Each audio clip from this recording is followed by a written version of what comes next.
Schedule 1 is a face punching, board skating, police evading, in dumpster hiding, customer off ripping, marijuana cultivating, starting off with nothing but clothes on your back to eventually building up a drug empire that runs on slavery and abuse simulator. Though without the slavery part because you pay them, but definitely with abuse.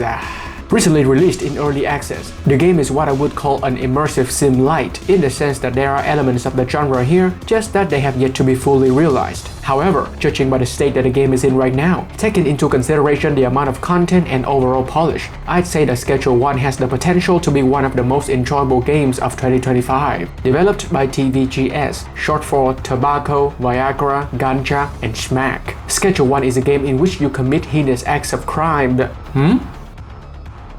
It's not that? Oh. Excuse me, ladies and gentlemen, I was just informed that TVGS actually stands for Tyler's Video Game Studio. Boringly so, might I add. It's a small indie studio located in Australia. Schedule 1 is TVGS's first ever foray into the video game industry, and a pretty successful one at that. It's a game where you commit heinous acts of crime that are thinly veiled behind a colorful curtain of wackiness that, upon opening, reveals an open world sandbox upon which your character is unleashed, with the sole purpose of ruining people's lives for cold hard cash, one shady back alley deal at a time. You have never tasted true power until Grandma Josie begs for a wicked high on her hands and knees. As long as you're around, Grandma Josie's never coming down.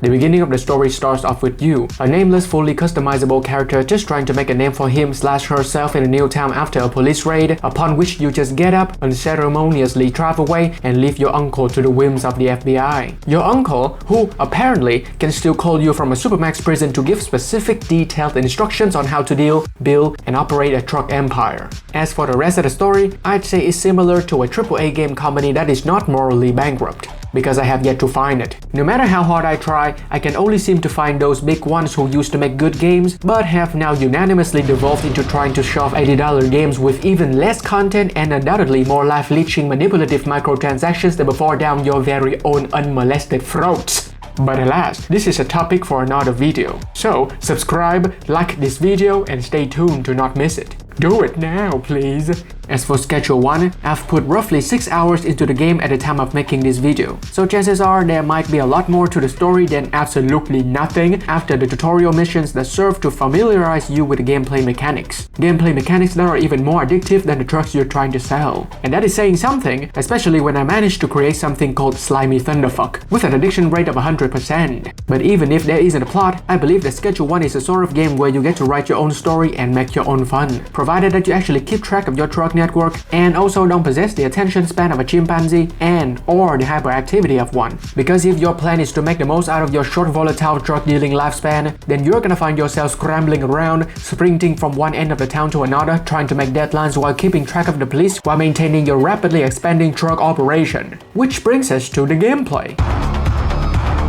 Okay, so why is Schedule 1 such a fantastic game? Well, I would describe it as a series of increasingly supple hands, slowly jerking you off/flicking your bean, but stopping right just before the climax until you've purchased that insanely expensive ring to put on one of the fingers. And there are 10 fingers. You do the math. And that is not even counting the weird guy who just likes to watch. At its core, it is an automation game in the veins of Factorio or Satisfactory. Games in which you start off having to perform soul-crushing manual labor with your bare callous hands so as to fabricate machines to perform those tasks for you until you can eventually automate the entire process, at which point the goal shifts from producing to optimizing production. Well, it's either that or assemble unholy mechanical abominations and build nightmare factories to torture the computer and see if it will beg for mercy before it explodes. As soon as Schedule 1 starts, you are shown how to water, harvest, package, price, and finally, peddle your precious weed. This entire process, though simple, is very involved, with multiple hands-on actions that you have to manually perform with the mouse, all for the sake of making a profit. Some might say it looks boring and is a colossal waste of time,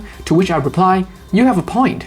And also fuck off, because when that profit comes, it can never come fast enough. So you try to expand your operation, acquiring more grow tents, more pots, more seeds, more customers, only to realize that an empire needs its people. And you alone is not an emperor, but a jester masquerading as one. So you hire dealers, cleaners, handlers, and manufacturers, delegating them to tasks you have now deemed unbefitting of your self-appointed station, from which you now have to manage your employees and make sure they don't get out of line. All of this so that you are now finally free to focus on the actual important stuff, like decorating your home, finding an optimal weed smoking spot, or acquiring 6 skateboards to flex on the juvenile delinquents. Nothing says alpha male like a good tray flip.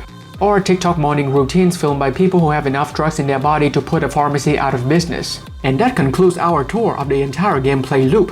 Well, there is more to it than just that, like how you must haggle with people who must all be professional athletes because they have zero sense of financial management, paying prices inordinately disproportionate to the ones you have listed on a website which themselves are already higher than they have any rights to be. Or how there's a curfew after 9 p.m. So your nighttime drug deals now consist of sneaking around trying to evade the police in addition to distributing illegal products. 9 p.m. curfew? Nobody told me this game takes place in a dystopian world. Or Germany. Furthermore, between selling and growing weed, you have to make every effort to stay stocked up on supplies such as soil, plant chemicals, plastic bags, etc. Even if a single one of these supplies run out, your entire operation will come to a screeching halt until you are able to restock everything again. Not to mention, even if you already have these supplies directly delivered to the doorsteps of your very own abode, you still have to manually take them out of the van and place them on the appointed shelves in order for your employees to even bother lifting a finger and resume their work. Failure to restock these shelves would result in your workers just fucking off outside and smoking the weed they're supposed to be growing. Smoking right next to the supply delivery truck! This is why child labor existed in the first place. Nevermore have I ever wished for something to return. $200 a day for Larry just to stand there and stare directly into my optic stems, as opposed to me who gets paid fuck all by YouTube to make videos. Which is why I'd like to thank members of my Patreon for helping me fund this channel. And a special heartwarming shout out to Osayeris, Spider, Otrael, and of course, Mouse Mangala and PR in the big boys tier. If you'd like to support the channel, consider checking out the Patreon. Now, despite all the missed opportunities and my gripes with which, the game is still in early access, and the devs do plan to add more content to it, so these problems and inconveniences might not be present in the foreseeable future. But as of now, they remain unwilling victims of my sarcastic mockery. If I had to sum it up, I'd say playing Schedule 1 is sorta like having a 9-to-5 job. Only it entertains and brings you joy instead of a CEO who's just gotten his 3rd yacht and is now thinking of hunting pregnant women in the jungle for sport.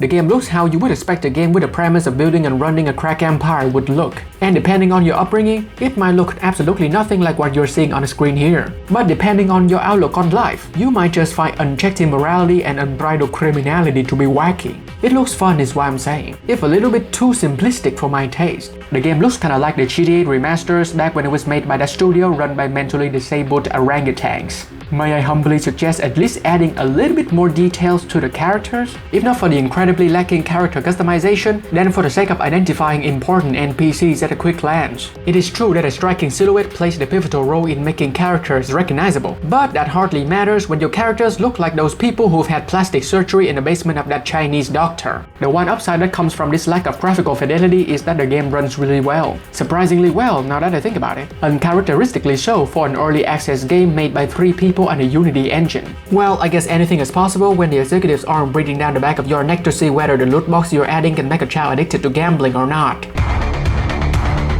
There's not much present in terms of audio in Schedule 1. What's there, however, though admittedly quite limited in terms of scope, is weirdly satisfying to listen to. From the sound of pouring soil, trimming plants, mixing your products and packaging them, to even punching people in the face, all of it sounds extremely pleasing to the ears. And I haven't even mentioned the excellent music that is on a level of chill I haven't felt since my Asian parents disowned me for not wanting to be a doctor.